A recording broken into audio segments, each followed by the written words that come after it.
and what a beautiful spot, a beautiful location. So, would you like to say anything, Rivermark? Do you want to stand up and? I'll just make it really quick. So thank you for coming. Thank you for joining on Zoom.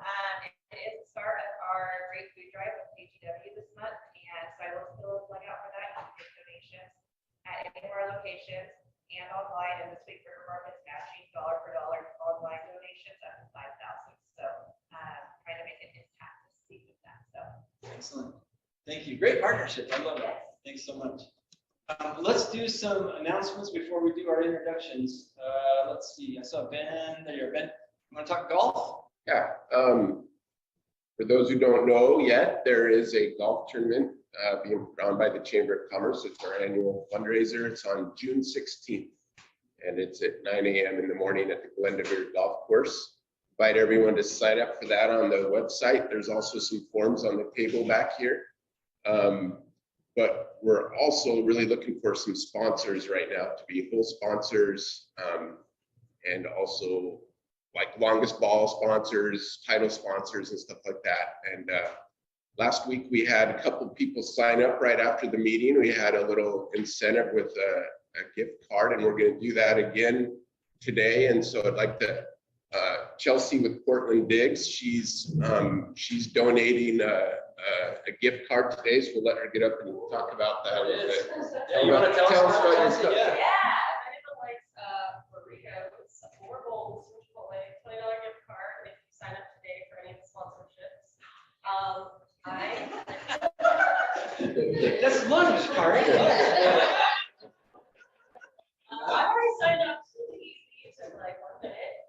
I'm also Chelsea McManus with Portland Digs Real Estate. I do local residential real estate in the Portland metro area, but I can help in other areas for the second place. I've only been in real estate for about a little over a year now, but I've done a lot so far, and I want to change real estate from being this confusing thing for people to something you can really comprehend and make it a great experience. So that's what I'm thinking for me. We'll find you. Chelsea, thank you. So sign up today and have lunch later. That sounds perfect.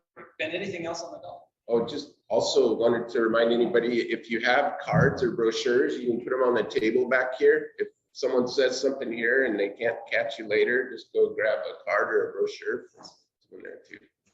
Ben guarantees sunny weather. Okay, thank you. Ambassadors? Anything from ambassadors? Who's our ambassador? There you are. Anything? We will be reaching out to our membership soon here for our raffle. We will have to go start it. I heard a rumor we might be doing ribbon cutting soon. There are a couple, yes. Is that true? They're coming up. Yeah, I don't have the specific date. Soon. Stay tuned for that. Bring your big scissors. Geek, do you have anything for Geek? Well, we're tickled to death to have our presentation today, and we're going a little bit off of our routine. We're going to also have Senator Gorsuch techniques for today speak on along the same lines, transportation. He's co-chair of the Transportation Committee in the legislature, so we'll continue to get more information on this. So you get double from the government economic affairs this month. Take it. Important stuff we're going to talk about today and with Senator Gorsuch. Anything from Chamber Development? Yes. Yeah. March 29th, we're going to be having a member showcase at the Kennedy School up in Northeast, and it's really going to be showcasing our nonprofit partners, not just members, but in the greater community and so forth. And that'll be at 4:30 at the Kennedy School, so kind of a member showcase with some tables and so forth, and also opportunity to get some appetizers or beverage as well. So In a great venue. yes, Really great venue. Thank you, Ty. Just a reminder, that is instead of our morning meeting that week. So we'll be having the spring showcase, no morning meeting. Some of us will be sleeping in. And then we also have next week is our regular happy hour at Floor and Decor. Tina, did you want to tell us anything about that? Put you on the spot, sorry. Be patient. I understand that there'll be traffic, but I will have drinks and snacks for you as well. Is there anywhere in particular in the 60,000 square foot warehouse that we should go? We will have, yes, we're actually going to be in our wood department with all our special order wood area where there'll be tables and things set up. So Nice, thank you. See you in the wood department. Thank you, Tina. We appreciate that. Yeah. Let's do online introductions. Do you want to walk us through that? Sure, yeah. Okay, you guys ready? I'll say 3 names, then you can go back to back. So we'll start with Ron, Mandy, and Kelly. Good morning, EPCC family. So good to see you. I am so proud to see Jocelyn and Daryl and all of our leaders do such a great job of live and Zoom. I applaud you all.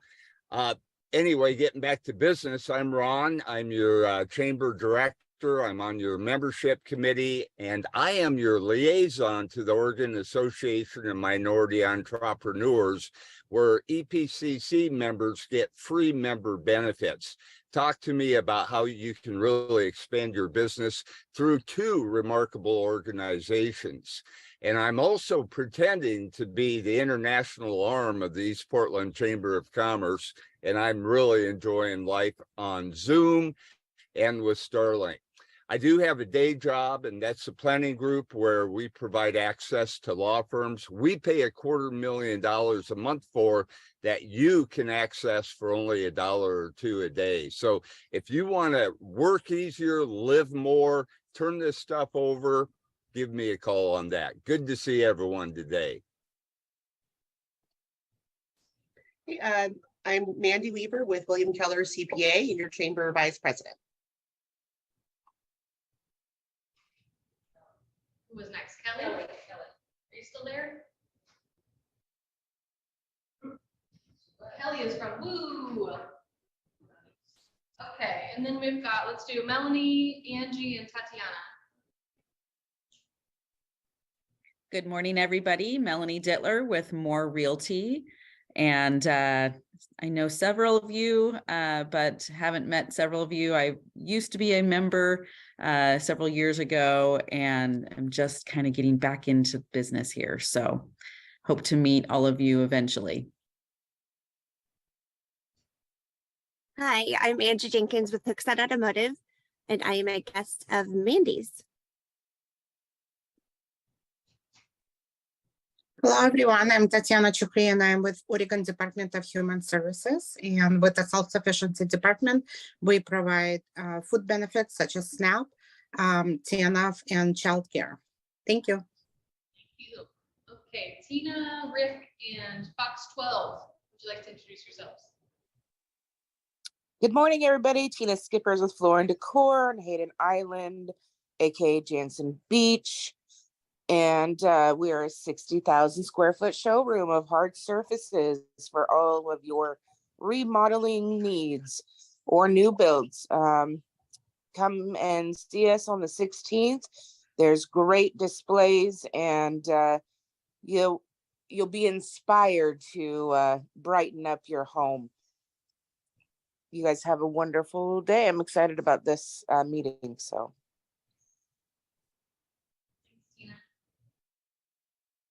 Rick, are you available to introduce yourself?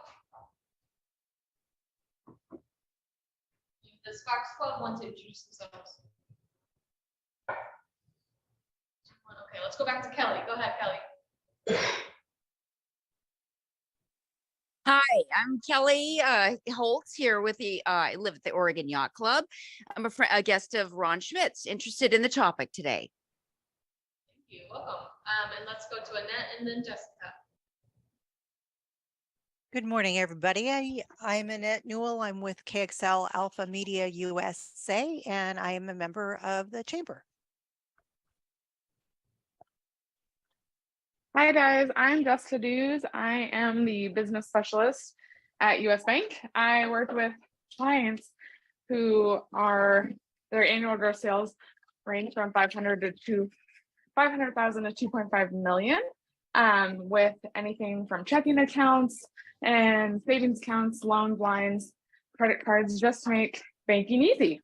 So let me know if I can help. Thank you. I think that was everybody. So I think we found them. We got everybody. All right, let's do introductions here, and then we'll start our presentation. Daryl George with OHSU Adventist Health. David, thank you for the compliment of women's health. We're offering women's health in East County, and lots of great things happening at the hospital. Marianne Gray, Westside Secretarial Services. We provide virtual administrative support to manage associations, and we're very proud of these support today. For Ashley Wicker, Wealth Wave, I'm a financial educator, teach people how money works. If you change your literacy, you change your life. See everyone. Just a quick reminder, guys, this is our microphone right here. And since the heat is on, let's speak up just a little bit so Zoom can hear us. Yes. Zoom away. I am Ben Holzmeyer, I'm with Dinger Life, I'm a financial services professional, making sure everybody can reach their financial dreams. Thank you, Ben. Let's stay on this side. Yeah, that's you. I'm Mike Tweedy with MPG Marketing and Mailing. Helping you get the most mileage out of your mailing dollars by getting your printed message out so your customers come in. Mike, David. David Gapman, longtime Eastport resident, just here for Dodge. Chelsea McManus, Portland Lakes Real Estate, and happy International Women's Day. Nice, very nice. Very nice. Ty? Ty Huber with Cherry Glen Village Senior Living, we're a senior living community just located south of Mall 205, and also co-president of the Chambers here. For leading us this morning, Daryl. Thank you, Ty. Appreciate you being here. It's good to have a co-president. Right. Kari, I am on your chamber board as treasurer and also on your membership committee. Hi, everyone. My name is Emily. I'm in State Construction as one of the business developers. We're a mid-sized construction company based in East Portland, but we also have offices in Seattle, Portland, and Sacramento. Good morning. I'm Lauren Kane with Insurance Solutions Northwest. We're a family-owned insurance agency. We help individuals and families, as well as employers and seniors, figure out what kind of insurance best suits their needs. We really provide that personal touch. We're local. You call us, we answer. And And I am on the East Portland board, but I'm also the ambassador chairperson. very nice. Thank you. Your spare time. Yeah. Ben. My name is Ben Nolte. My company is the Adventure Center.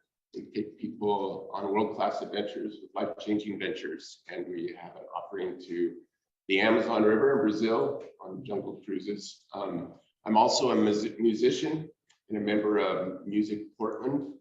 And next week, our speaker is going to be Mira, and she is the president of Music Portland, and she's going to come talk about the whole music scene in the Portland and Oregon area, so it should be a really good one. Also a board member of East Portland Chamber. So 2024 chamber meeting in the Amazon, Brazil. Somewhere in the budget. Where's Jocelyn? I'm Jocelyn.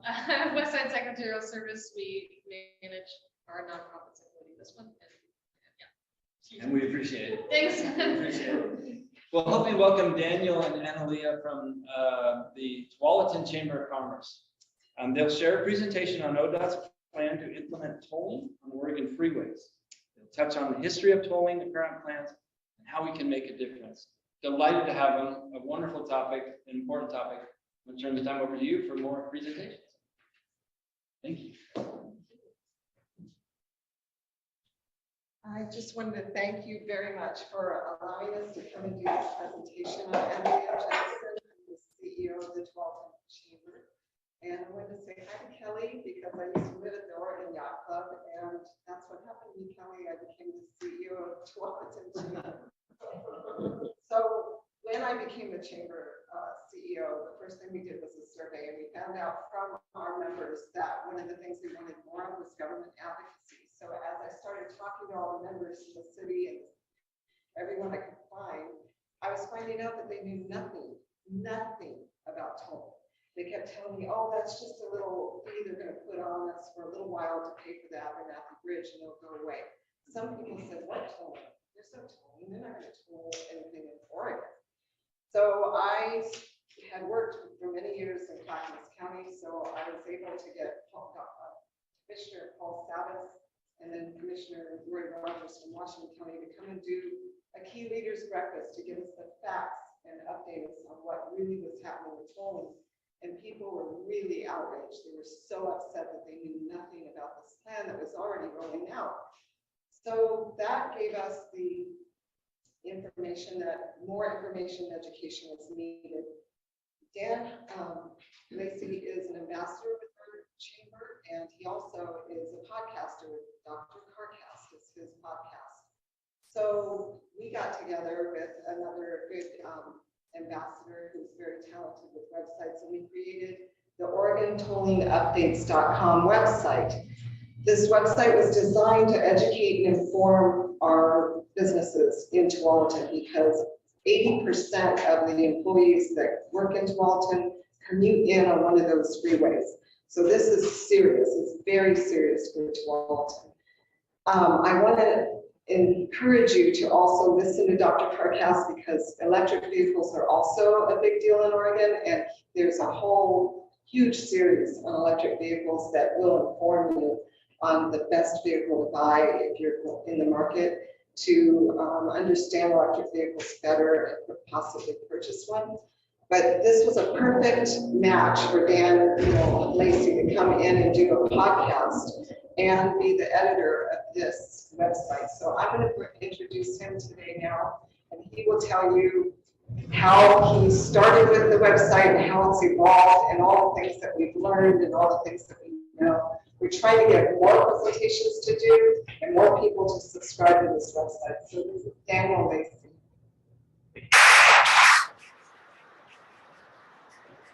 Thanks for inviting us. I really appreciate it. I want to say on the forefront that we are business advocates. So we, as a 12th Chamber, want to promote and support and advocate for our businesses. So that's the precursor to what we're doing here.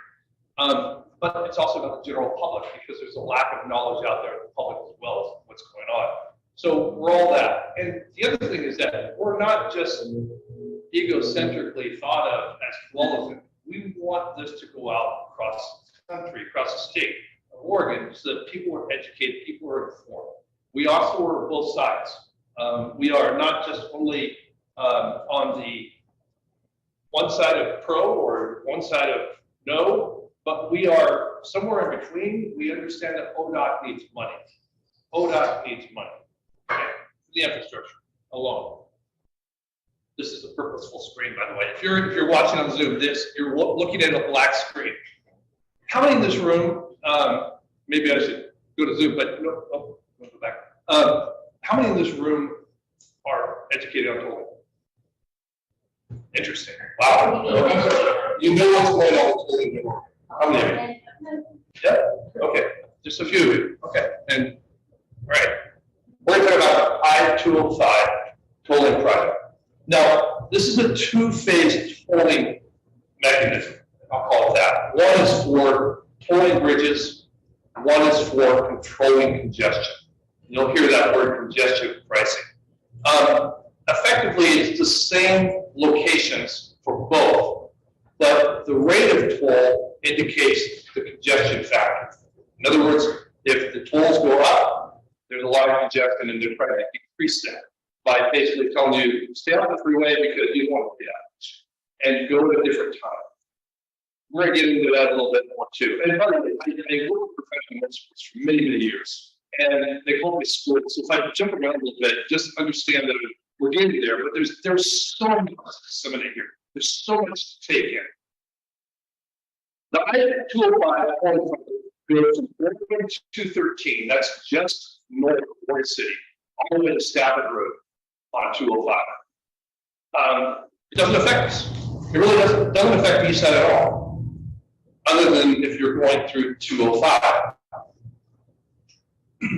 That said, here is a map for tolling. You'll see down here in the buzzer here, it's not working. Okay.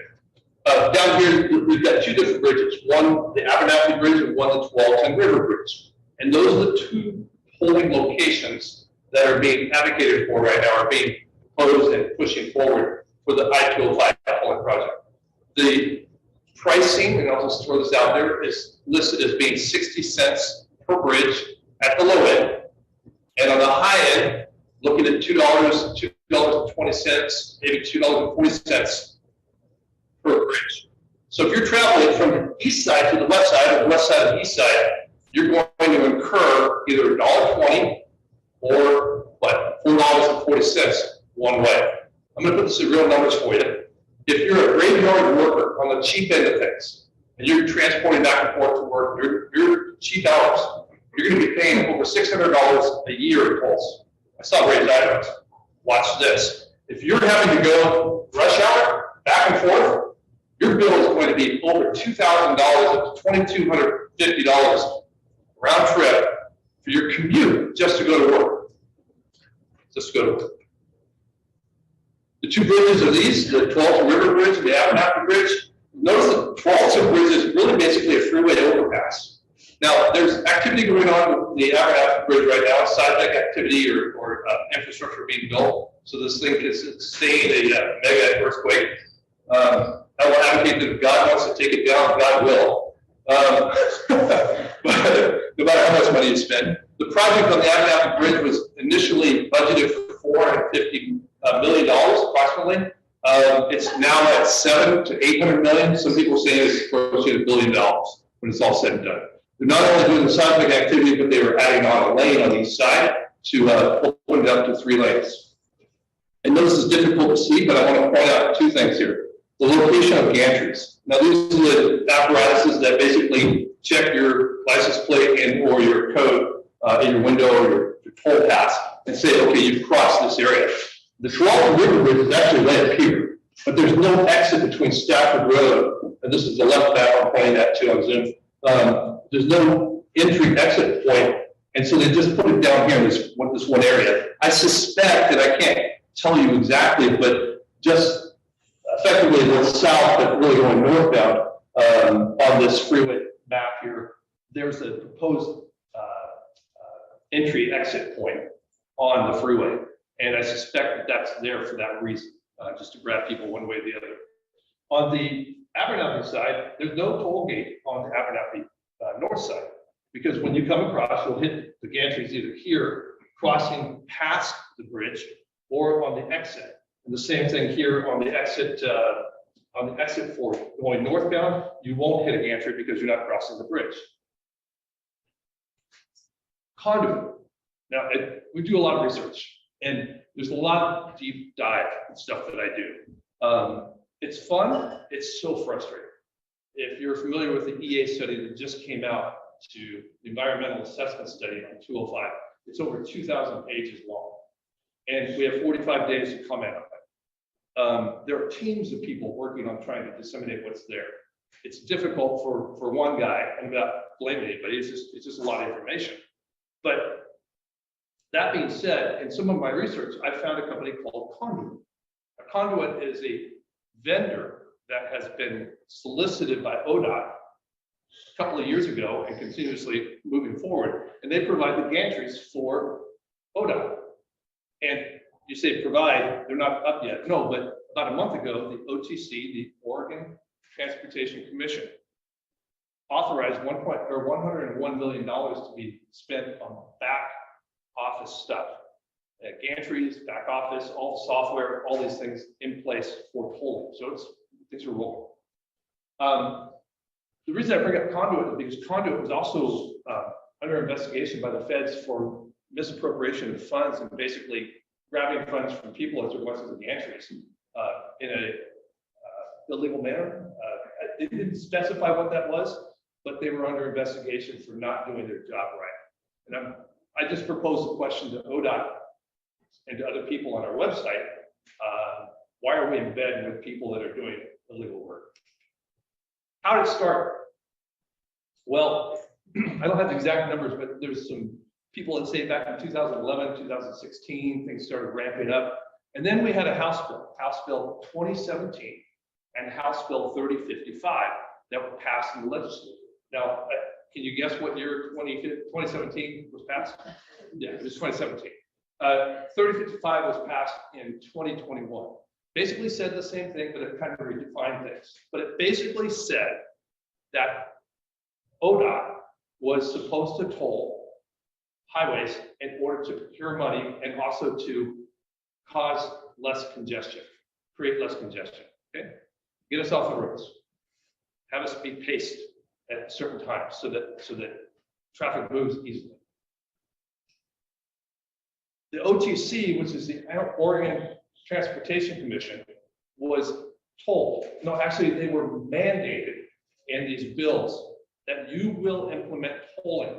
And the parameters of that tolling were from I-5 and 205, where they joined, north of Wilsonville, up to the Columbia River. The bill, and the font is something on the computer, the bill also gives permission to toll any adjacent highways to I-5 and 205, along with the entire state of Oregon. There's no end to this.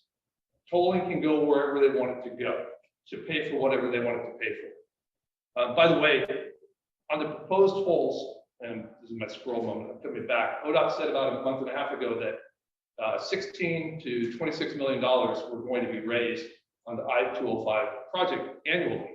Now, they later came out and said it was going to be $131 million. And nobody's ever saying if it's admin fees included or not. It's just very, very vague, very convoluted. The bottom line is, though, at $26 million, they will never pay off the Abernathy Bridge project in 25 to 30 years, because they're only proposing to earn 600 to 700 million or 600 to 800 million dollars. They won't pay it off. Can you imagine the interest rate alone over 25, 30 years? Boone's Bridge, I-5, Wilsonville. You know where Charbonneau is? Okay, so we're talking the Charbonneau side, the south side of the Boone's Bridge. Now, I bring this up for what reason? Because I-5 and 205 is north of Wilsonville, and that's where it's supposed to start tolling. No, they're going to start it in Boone's, on Boone's Bridge. So that's another bridge they can toll. And as a, for instance, if you're living in Charbonneau, you have to come across the bridge to get your groceries. And some people are making 2-3 trips a week. They're on fixed incomes, on and on and on. But because of what I mentioned at the very tail end of this here, where they can toll adjacent highways, this is part of the adjacent I-5 highway. So what's going to happen here? You know what that is, right? Columbia River. So from on I-5 to the Columbia River, from 205 to the Columbia River. Guess what? 55 miles of interstate. Now you're saying to yourself, oh, well, wait a second, this is just the bridges are going to pull, right? Ensure that interstate bridge reconstructions are going to do on I-5, but they're also talking about a per mile tax that's going to be continuously added on in elements here. So on I-205, for instance, you will pay a fee. They're surmising, they're not giving us facts here, 17 to 38 cents per mile. If you're traveling from Charbonneau to the Columbia River, I love your eyes. It looks like you're lit up here. If you're traveling from Charbonneau to the Columbia River, you potentially could be paying $15 to $20 for tolls. How's it going to affect business? That's what we're here for, right? Business, right? Okay. Employees. Daryl mentioned to me the other day. He said, "Yeah, we're concerned about our employees having to pay this fee." That's the wrong comment. The question that you need to be asking yourself is, how can I retain my employees? Because if tolling goes 55 miles, it's going to affect us all, people crossing town and getting on the freeways. And I mentioned to you, right, $2,000 a year for a commuter if they're during rush hour. You can't do certain jobs during graveyard or off-peak. Businesses are going to have to pay more. This is going to pay more for the product. Customers aren't necessarily going to come to you. They're going to go to somebody else. Local business will be truly local business. Do you have enough business in your community right here where you are, or you rely on people outside? Have a look. Diversion traffic. How many, picture in your mind, Aurora, Canby, go further south, Woodburn, 99. If you get on 99, you can go up to Oregon City. You can avoid I-5 and 205. kind of triangulates across, right? If you're on I-5 and you're potentially going to be tolled for I-5 and 205 trying to get up to the, say, the airport or whatever, you want to go up through Canby. Canby is coming unglued right now because of the diversion potential that's going to be hitting them because everybody's going to be shooting up 99. In the EA study, the environmental assessment study that was released by ODOT, by the way, you can find that, and I want to stop for a moment, and this is not a pat on the back, but if you go to OregonTollingUpdates.com, you will find all this information there. We're listing it all out. The diversion traffic is going to be crazy, and ODOT acknowledges that. But they're going to mitigate this with different things. You know, one of their mitigation ideas is this. Like, for instance, in Westland, if any of you have been through Westland, beautiful place, beautiful. And they've set it up nicely in downtown, 20-mile-an-hour sections, crosswalks, all this nice vegetation. They're going to implement better bike lanes, better marking, better crosswalks. This is ODOT's mitigation. Possibly traffic circles. Putting stripes on stop signs so that you can see them better and pay attention more. I'll just leave that at that. Air quality is going to be worse too because of diverted traffic. If you're idling your car and long lines of traffic trying to go down Orland Road or 99 as opposed to getting on the freeway and moving through things, air quality does go down. It does go down. Today we have a 3-horse race. How are we doing on time? We're doing good? Yeah. Yeah. We're doing good. I'm posting on LinkedIn, probably, not just messing around. She's checking this out already. Yeah. And by the way, if you go to OregonTollingUpdates.com, you subscribe to it, and all it does is it drops on Monday into your mailbox unless something's catastrophic and we're gonna send you something else. We don't sell your email, we don't give it away, but it just helps us track and it helps us get stuff to you immediately. We have a 3-horse race today. What does that mean? Well, there's a couple of things going on in Salem to slow this down or to whoa it stop. First one is House Bill 933, just introduced about a week and a half, 2 weeks ago by Senator Meeks, also a senator by the name of Donovan, and Bonham, sorry, not the musician. So I don't think so. We should get him in here. But that was just introduced.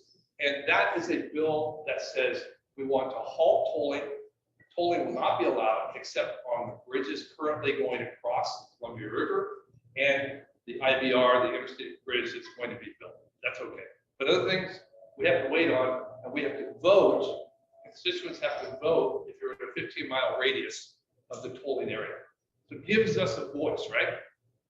That bill has been introduced, but we don't know if it's going to be successful. Matter of fact, Senator Bonham said 2 days ago that he wants us people to not stop on other ideas for stopping this project.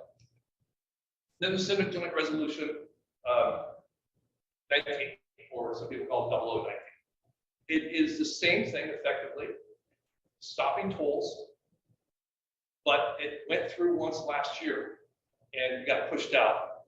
And now it's saying again, and hopefully get looked at. By the way, these transportation bills don't typically get looked at until May or June of this year. So it's later in the legislative session. So we don't know for a while, right? We don't know. And then there's IP4.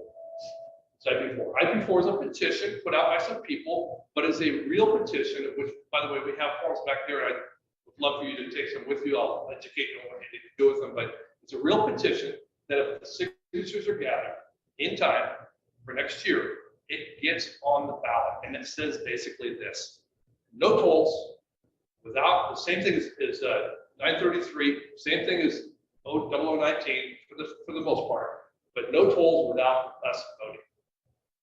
No tolls. And that has to, hear me, that has to get on the ballot if the signatures are turned in. It has to. Nobody can stop it. They can stop Senate Bill 933 and Senate Joint Resolution 19, but they can't stop the petition. As a matter of fact, Bonham, who is one of the chief supporters of 933, said 2 days ago, did I say this already? Yeah, that he wants us He wants us to still sign the petition. You hear that? He's not even convinced it's going to go through. No, I'm not. I hope, pray it does. I really do. But we have to have, like I said, it's a 3-horse race. As I said a couple of weeks ago on a podcast, we can't take our foot off the gas on any of these. We have to keep moving forward on all of them and hope that one of them gets through and hope that we get the votes or the signature. So that's it. That's what we're all about. OregonTollWayUpdates.com. Susan Nowak is the chair of the BAC Council, and I want to thank her because she's given me a lot of freedom, and she knows I can be wild and crazy in some of my antics. My tagline for my podcast is loud, obnoxious, and relevant. So, Leah, thank you, and all her support, her help. She helps me edit on Monday morning, which basically means, no, Dan, you can't say that. And that's me, and love to hear from you. Take my email down. That is my personal phone number, so don't bombard me, please. But at the same time, love to hear from you. And questions? Yes, sir. Yeah. Maybe you said at the beginning and I missed it, but what are the main reasons that the bridges are being replaced? And is one of them safety related? Are the bridges set to have their their expiration? Is it in the next 5 years, the next 2 years, the next 10 years? Yeah. And then if it is a safety issue and they need to be replaced because of that, then is there an alternative to paying for them besides tolling? So good questions. Side note, Oregon roads are about the top 10% of good roads actually in America. Yeah, which is amazing. Roads, not bridges, not bridges. Bridges we're in trouble on some of the bridges. So the Abernathy Bridge, for instance, is going some seismic activity because they're concerned about an earthquake taking that bridge down, and there's no infrastructure being able to go back and forth, and no transportation going back and forth. So they're seismically making that sound. They're also adding a lane for flow. Once that bridge gets built, like there's so many layers here. Once that bridge gets built, and not until that point, ODOT says, once that happens and tolling starts, then they'll add a 3rd lane from that bridge all the way to Stafford Road, which is the only 2-lane highway that I understand in the Portland metropolitan area. Even 217 has wider roads now, and working on that. So there's that, and they're trying to build up or create infrastructure on this. As far as other alternatives to paying for these things, clearly, one of them is the VMT, vehicle mile tax, and that basically says that anybody, and this keeps equity going with electric vehicles and ICE vehicles, which is internal combustion engines. Okay, is a vehicle mile tax. So every mile you drive is, say, 2 cents a mile. Now, to put that in perspective, and I got numbers in my head, I want to over-inundate you. Insurance Institute says that we drive an average, every driver, 10,000 miles a year. If you do the math at 2 cents a mile, it's $200 extra a year that you're paying. Everybody's paying. But all this money that's being collected is for all of Oregon. It's not specifically directed towards one little project here or one project there.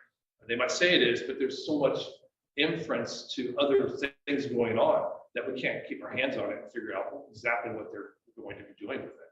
I mean, right now, they can't even tell us what admin fees are. The rumor is anywhere from 30 to 60%.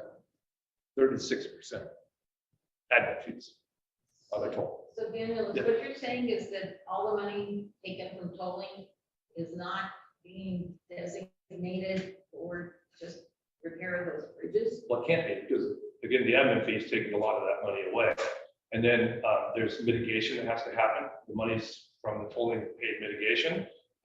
There's a couple other factors in there too, so I don't want to speak for So it just goes to ODOT general fund?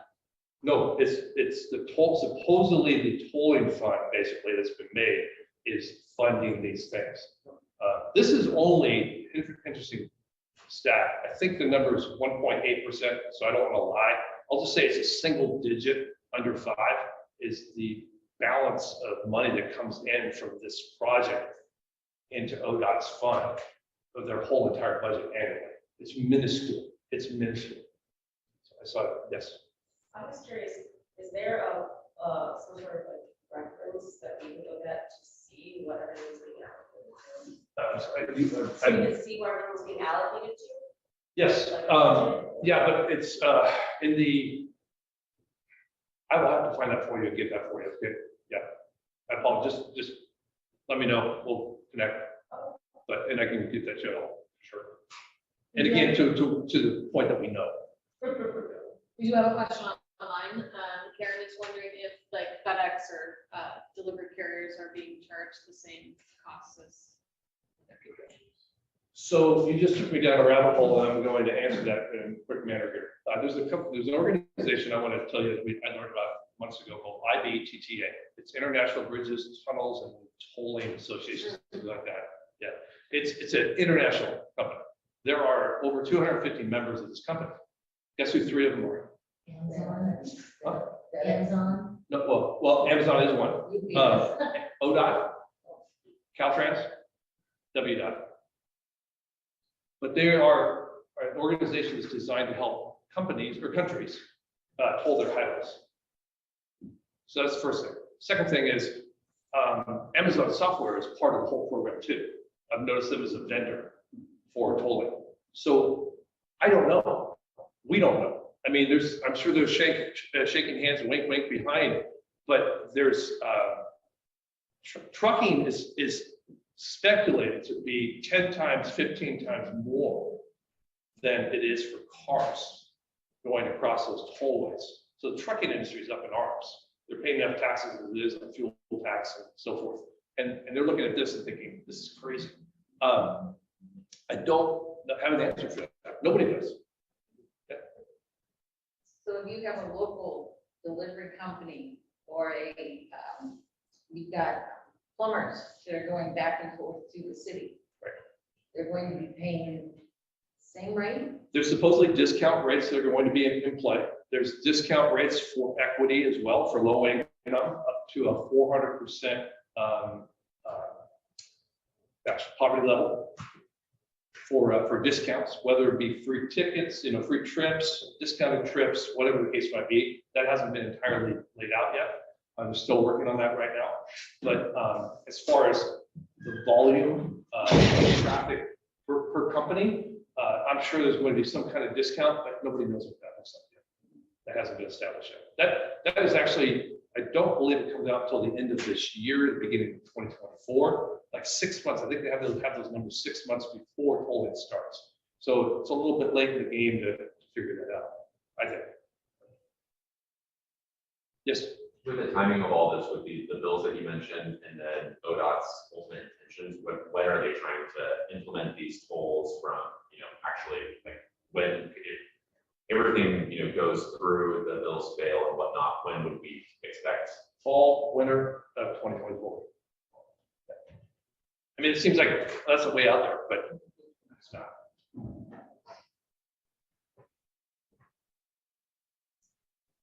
So in other words, we have this window of time right now that we can try to have a voice. So if we educate ourselves, inform ourselves, start looking at what petitions to sign, which legislatures to call, stick with Dan and the website so that you're informed weekly on what's happening now. We might be able to come together and have a voice. And if you own a business, petitions are a great way to, on your counter with a sign that says, say, are you for tolling or against tolling? Well, this is a petition to hopefully stop tolling for a while. And again, I want to go back to something I said when I opened up. Well, ODOT needs money. Okay, they need money. Now, I'm not standing here to advocate how they spend their money or to condemn them for how they spend their money. I'm here to just say they need money. It's a fact, right? To take care of the roads. But how they get it in an equitable manner, let's say, do such, I think is very, very highly suspicious right now. Yes. Do you have a sense, Dan, of the general public, how much they know about this, and what we can do about it? Is it too late? Both those are two different questions, but what is your sense on this? Not too late, but when people hear about it, they start getting around. There's a guy from FightPortland.org. There's a periodical that I interviewed. He's kind of pro-tolling, but he said to me, he said, we don't want IP4 on there because you know people are not going to vote in favor of tolling. I mean, I'm going to be going on the freeway and, oh yeah, I'm gonna check that box. Yes, I want tolling to have to pay you more money. And really what this is all about is getting ODOT, getting the OTC, getting the legislators to look at this whole program and say, what's more equitable, what's more fair, what's reasonable. FYI, if we did a vehicle mile tax on 2 cents per vehicle, 2 cents per mile, and you take the miles that are driven, 2.9 billion in Oregon annually. I took it down to 1.5. I'm trying to be very conservative on the number. You raise, well, the tolling, they say they'll bring in $131 million a year. With the BMT, you would bring in over $300 million a year, and it would be equitable. So I could help them make money if they would listen to me. And I think it would be fair for all of us at that point too. And if you don't want to drive as much, you don't drive as much. So there's little complications on how you track that, but those are, I think, to me, those are minute compared to the overall scheme of what they're trying to do. We do have a question on Zoom, but in the beginning of us researching this, I kept hearing from the materials that they wanted behavioral modification. In other words, they want us to stop driving our vehicles as much as we do. And my question was, modify our behavior to what? You haven't given us a mass transit system, you haven't given us more busing. What do we change to? Bicycles? Because that's not realistic. So I think that is part of the idea of tolling, is to make Portland and the metro area and this part of Oregon more less vehicle. When Daryl was asking me, I think it was Daryl, earlier about downtown Portland, what's going on down there? Well, their metro is actually trying to get the city to be a tolled area. So if you go into the city, you have to pay a toll. They're trying to get cars off the track or off the road, so you take rapid transit of some sort through that. Also in the corridor of I-205 that's going on right now, being proposed right now, moving forward, there is no bus line. There is no bus line. And TriMet told us months ago that it was cost about $1 million to put a bus out there. Between the bus, everything else, all the infrastructure, it's about $1 million per bus. And then that bus is going to get stuck at diversion if they're not on the freeway. all right, Ron, you're up. Hey, thank you, Daniel. Great presentation. I appreciate you. As a resident and a business owner of the only inhabited island in the city of Portland, and the only one that can be reached only by the I-5 bridges, I was very, very involved in the original CRC negotiations and testified in Salem multiple times. My experience is that ODOT will never hit a budget and will spend a whole lot more than what's budgeted. And there is not a tax or an income revenue that they don't like. They will go out for money wherever they can because of their inability to hit their budget numbers. So Daniel, I really want to thank you for getting the word out here. It's important that we all pay attention because it likely will be worse than what we project. So thank you very much for all you do. Thank you. Appreciate it. Still have 15 minutes, so any other questions? And one of the things I also want to offer up as Annalee and I present this is that I'm kind of the mobile guy. I can go wherever I need to go. I'm here for you. So yes, we're 12th in chamber. Yes, our name is on the website. But you know what? We are Oregon Chamber. We are part of this chamber. I believe we really want to be a part of you. If you need us to come to your business, anybody online that needs us to come to their business, be more than happy to talk to you. Even the news people would love to talk to you, talk pragmatically about what's going on, and bring out the information. Again, I don't want to ever talk about something falsely. If I don't have the information, like about budget, I want to get back to you. So for sure. And if you'd like to be part of the OregonTollingUpdates.com website, let us know. We're going to create a page with all the chamber logos that support what we're trying to do, which is first and foremost to educate and inform, and then secondly to advocate where we find the need to advocate for our businesses.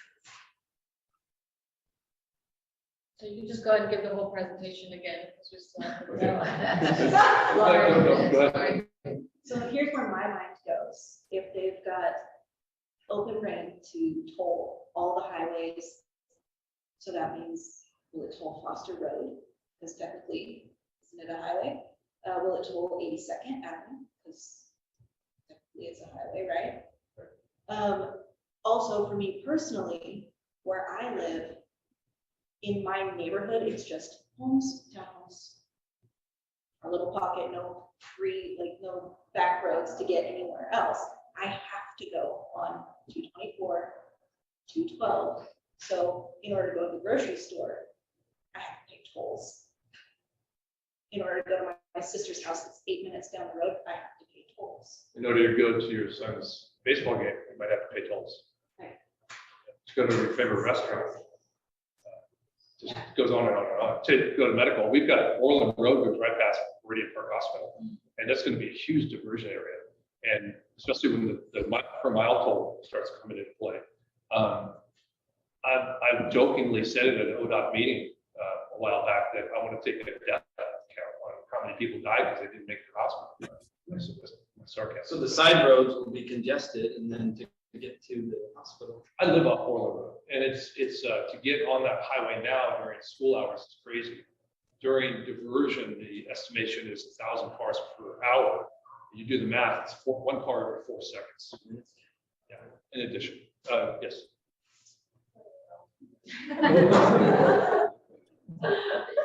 Does the environmental review address greatly the air quality? Yes, it does. It does address air quality. It's something I'm going to bring up in a podcast shortly. You ready for the yeah, okay, backside of it. And it's snowing. I didn't believe it. It's You bring the stockings with you. It's your Christmas gift. And I cite all this stuff. When I do things, I cite things because I think it's extremely important to cite. ODOT will say what it is, but they won't allude to where it is. They just throw it up and that's it. You know, it's part of the study. Where? 2,000 pages. Where? So to get to the point, CO2 levels are stated in 20, and they use these numbers. It's bizarre at times, but I think it's, don't quote me, 2025 or 2027.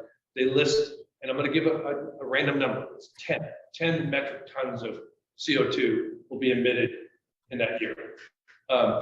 That's with 100,000 cars. It's actually like 106, 105,000 cars on the road. I ran it down to 100 just for so we can compute.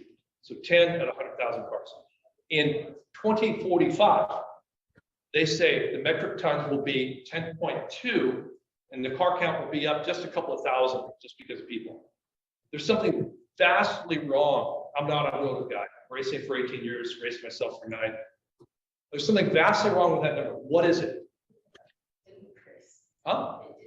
Why? Why is it wrong? It should be half that at least. Why? Because in 2035, Oregon has passed a law that there will no longer be ICE vehicles sold. There will only be EVs. And they'll have hybrids with a gas motor and stuff, or PHEV with a gas motor and stuff. That's all my podcast stuff. But that number should be half. It shouldn't be just a tick more, because by 2045, at least 50% of the vehicles should be electric. There's stuff like this in the CA study that are just wrong, and can't figure it out. And yeah. Yes. Yes. Is there, because it's a better way to say that it's kind of unfair that we are not allowed to vote on things like this that impact the entire community and the state. Is there a reason why ODOT has no like government oversight, or? So, okay, that's okay. We disagree with Zoom if you want. Either way, yeah. In 2017, this was passed, and it was kind of hidden. I mean, this is transportation information is, I think it's 120, 150 pages. Okay, this bill. And in 2021, HB 3055 came out, and it got railroaded through again without any interplay, without much discussion. What was going on in 2021? There was no voice down in Salem. We couldn't be there. We weren't around. So the opportunity to even speak up at that point was mitigated by, by COVID. There's also in House Bill 933, and we have the PacWest lobby information on our expert comments on the top of our OregonTollingUpdates.com site. But if you go there, you'll find the PacWest study at the very bottom, because all the new stuff goes at the bottom, unfortunately. And in that, they allude to back in 2017, there was no discussion in this bill at all about tolling. There was no floor discussion. It just, everything else was being discussed, but not that part of it. So they felt it was unjustly passed because there wasn't the voice that should have been. So what are our action steps? Go to Oregon Yeah. Tolling. So What's the website again? perfect, thank you. OregonTollingUpdates.com is an action step. On that, next week, it's not going to drop on Monday. And Leo probably, that's why I want to make it drop it sooner. But on Monday, we're going to give you information on how to get hold of your legislators, House and Senate. And on that, we'll give their phone number and their email. It's a real easy map that you click on the link and you go to the map, you find your zone, your district, thank you. And you find to the left the emails and the phone numbers. Call your legislators. Okay, be polite, be firm. If they're in favor of tolling, let them know that maybe if you're not, maybe you are in favor of tolling, but let them know what you think. Email them, same thing. Be polite, be direct, be short, be brief. And then, oh my goodness. Yeah, so you'll find out for the Senate, the representatives. So you want to get that information out to them because they need to hear your voice. If it's somebody that's for tolling, in favor of it, thank them. If you're for getting rid of this toll thing, thank them, encourage them because they need them.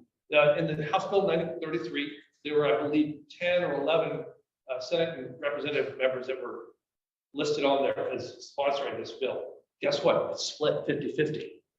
It's split 50-50. And so there's a huge concern. Our governor on an interview with Ken Bonney from Coin, Ken, I don't know if you're out there, but thank you. And thank you, Fox and KTU and all you guys at KTW. You guys are doing a great job. We steal some of their stuff and list their content because we want you to know what's going on, what they're saying. But I just got sidetracked, did the scroll thing. Anyhow. You said the governor? The governor, thank you. The governor even said in an interview with Ken Bonney that she was concerned.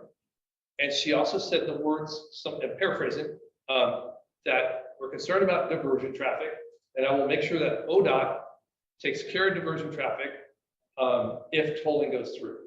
The word was if tolling goes through. Now she's a staunch toll proponent. She wants this thing to go through, right? But I think she's realizing that there's other fish to fry. And I think the legislators overall are realizing how the public is addressing this, and they're not happy. They're not happy. So we have a follow-up question. Some people work here in Oregon but live over in Vancouver. Right. Do they do anything different to get involved? Oh no, you get to pay as well. So if you're driving through that toll period, the I-205 tolling project, yes, you will be tolled. If you're an out-of-stater, you will be tolled. If you don't have a toll tag, if you're not signed up with Oregon, you will pay. The number look like 100% more than what your toll is. So if you have a $5 bill, it might be a $10 bill because they're having to send you a bill in the mail. So, and you're not registered. So the encouragement is to register with ODOT and how you do that. So They maybe can help by signing a petition or something. They can't call their legislature. they can call. Good point. If you live in Washington, you cannot sign the petition. You have to be an Oregon resident, an Oregon voter, registered voter. But if you're in Washington, there's nothing to keep you from calling and telling the representative how you feel. And especially, I would probably go to the representative that's in the district of the I-205 tolling project and make it known to them that, hey, I'm coming here and I'm working for you and I'm paying your taxes.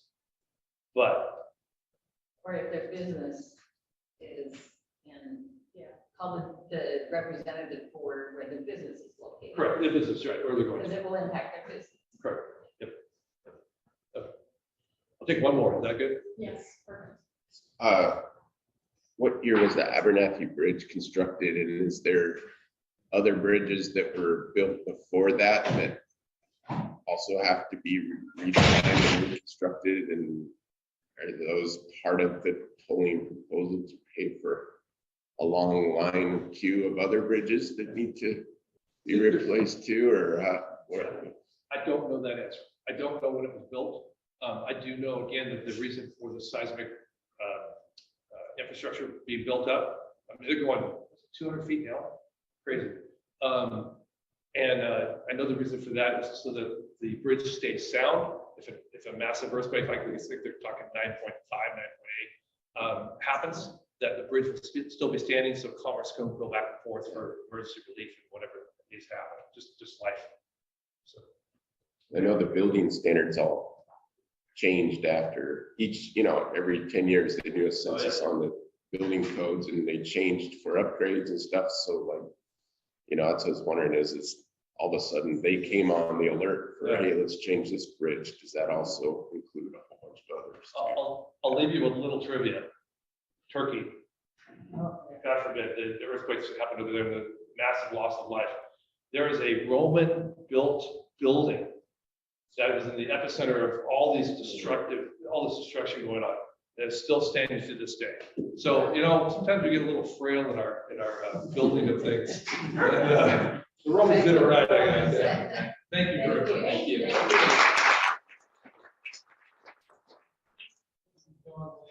Daniel, Annalita, thank you so much.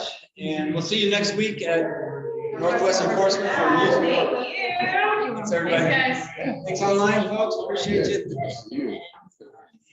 Thank you. Great meeting.